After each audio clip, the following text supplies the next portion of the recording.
नमस्कार, मैं अंजना। स्वागत है आपका media house Rajasthan digital news network में। यहां आपको देश प्रदेश और जिला स्तर की लाइव लेटेस्ट खबरें, खेल, साहित्य और मनोरंजन सहित अन्य क्षेत्रों से जुड़ी हुई जानकारियां प्राप्त होंगी।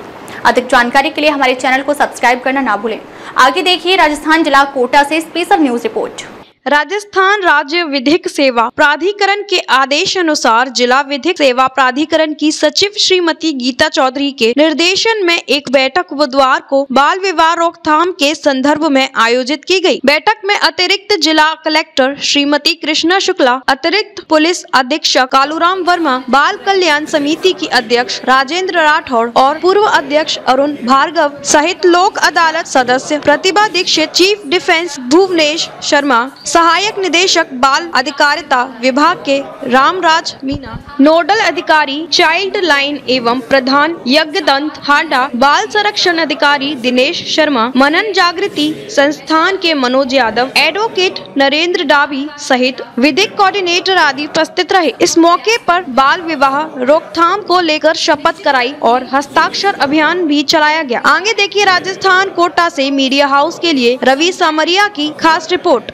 बाल विवाह रोकने का अवसर मिला। एक बार मैं बाल कल्याण समिति का चेयरमैन रहा और एक बार सदस्य रहा, तो उसमें यज्ञदत्त जी का आड़ा का सहयोग हमें मिला और इनके माध्यम से सामाजिक अधिकारिता विभाग का भी सहयोग आवश्यक था। हमने रात को 12-12 बजे जाके 1-1, 2-2 बजे जाकर बाल विवाह रोकने की कोशिश करी। तो मेरा तो यही है कि अगर हम जागरूकता फैलाएंगे और सारे विभाग बाल श्रम वाले तो अपने काम करते ही नहीं है, अगर ये सब लोग काम करेंगे तो निश्चित रूप से आड़ा जी का जो सपना है कि कोटा को बाल विवाह से मुक्त कराया जाए तो वो संभव हो सकता है। धन्यवाद। जय हिंद। देखिए, बाल विवाह शारदा एक्ट के जमाने से बाल विवाह रोकने के लगातार प्रयास हो रहे हैं और तब से सरकार भी निरंतर इनमें अपडेट कानून को करती जा रही है। बाल विवाह प्रतिषेध अधिनियम 2006 में बालिका की उम्र 18 वर्ष और बालक के लिए 21 वर्ष निर्धारित है। यदि इससे किसी भी उम्र के बच्चा या बच्ची का विवाह होता है तो ये बाल विवाह कहलाता है। बाल विवाह के कानून के अनुसार हम अगर बाल विवाह में सम्मिलित होते हैं तो उसमें सभी व्यक्तियों को, चाहे वो घराती हो, बाराती हो, पंडित हो, नाई हो, मौलवी हो, पादरी हो, यहाँ तक कि खाने बनाने वाले और बैंड बाजे वाले भी दोषी पाए जाते हैं और इसके लिए सजा और जुर्माने का प्रावधान है। तो मेरी ये अपील रहेगी कि आपको अगर किसी भी आम नागरिक को कोई सूचना मिलती है तो बाल विवाह होने की जानकारी आने पर आपको सबसे पहले जो है चाइल्ड हेल्पलाइन नंबर 1098, जो वर्तमान में बाल अधिकारिता विभाग जिला बाल संरक्षण इकाई के सहायक निदेशक रामराज जी मीणा और दिनेश शर्मा के संरक्षण में चल रही है, उनके कोऑर्डिनेटर्स को बताना चाहिए और नरेश मीणा इस काम को वहां देखते हैं।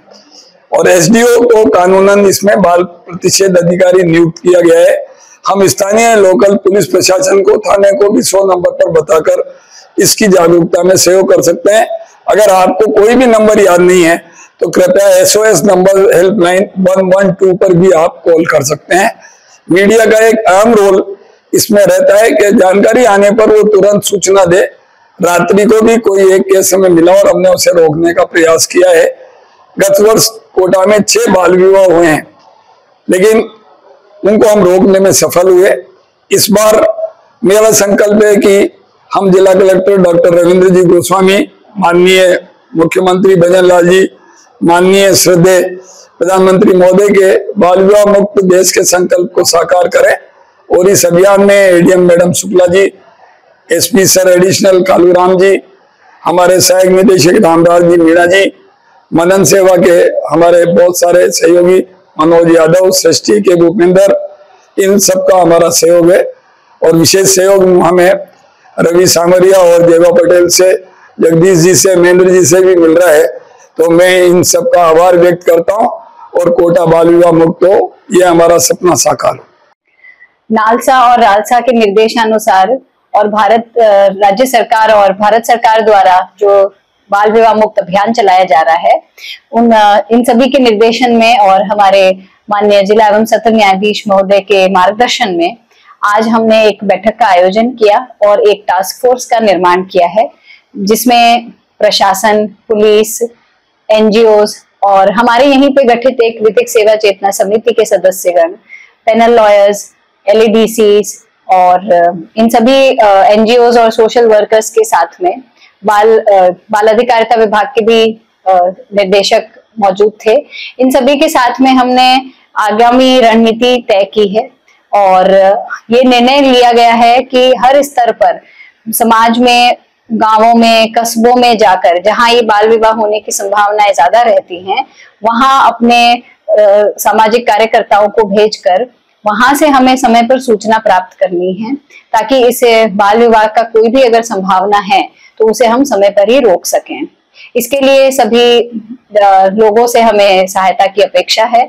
जन सहयोग के बिना ये कार्य संभव नहीं है। ये किसी एक विभाग का या किसी एक व्यक्ति का कार्य नहीं है।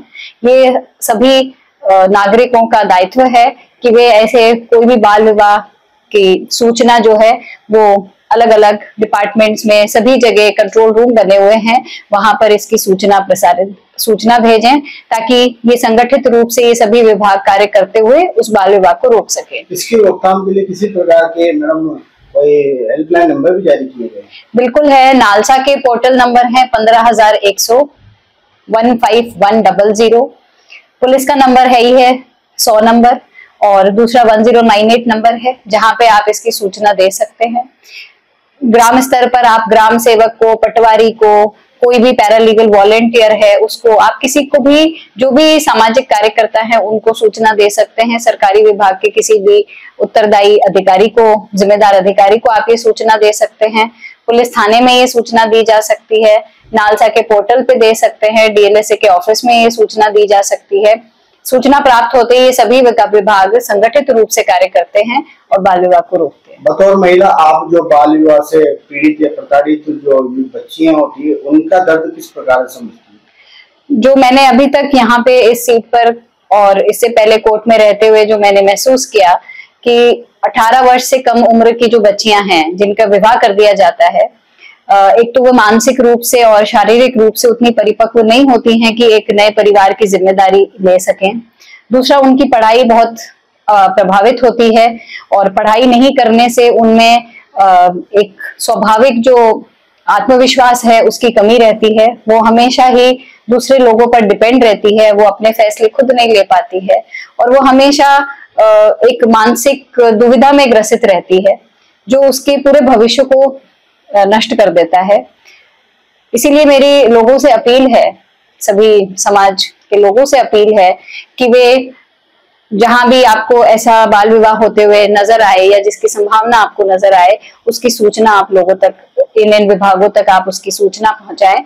और जो भी ऐसे व्यक्ति हैं जो इसको करने के इच्छुक हैं, उनसे भी मैं यही अपील करूंगी कि वे अपने बच्चों के भविष्य को ध्यान में रखते हुए, अपने बेटा या बेटी जो भी हैं उनके भविष्य को ध्यान में रखते हुए इस तरह का आपराधिक कार्य नहीं करें।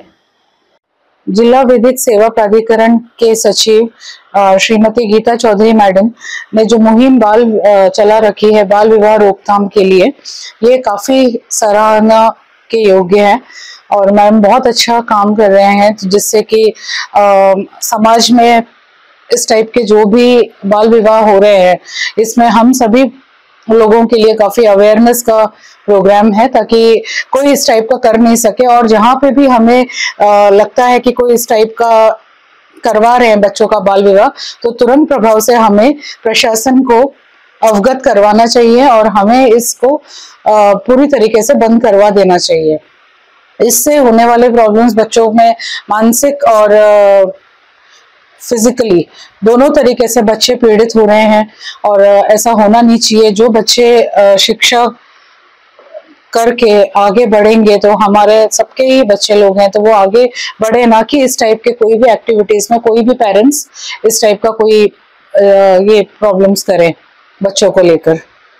तो मैं चाहती हूँ कि हम सभी एक इस टाइप का शपथ ही ले लें कि हम इस बाल विवाह को बिल्कुल प्रॉपर तरीके से स्टॉप कर सके, इस मुहिम को बहुत अच्छे लेवल तक पहुंचा सके। हम सभी जो भी समाज सेवी संस्था हैं, सब लोग आगे आए और इसको पूरी तरीके से मैडम के साथ मिलकर ही आप इसको बहुत अच्छे तरीके से इसको रोकथाम के लिए आप कर सकें। मैं दीपा, मैं ambience Kerala Ayurvedic charitable trust मेरी संस्था है। मैं हमारी तरफ से भी हम हमारा पूरा योगदान करेंगे, जिससे कि हम इस टाइप के जो भी प्रॉब्लम्स हैं बच्चों के लिए, हम उसके लिए पूरी तरीके से प्रशासन को पूरी तरीके से मेरी तरफ से सपोर्ट रहेगा। अब तक के लिए बस इतना ही, फिर मिलते हैं कैसे ही बड़ी खबर के साथ। तब तक के लिए नमस्कार और देखते रहिए media house Rajasthan digital news network. अगर आपको ये वीडियो पसंद आई हो तो इसे लाइक करें व शेयर करें। ऐसे लेटेस्ट अपडेट पाने के लिए बेल आइकन को प्रेस करना ना भूलें। अगर आप हमें फेसबुक या फिर इंस्टा के माध्यम से देख रहे हैं तो हमारे पेज को फॉलो जरूर करें। धन्यवाद।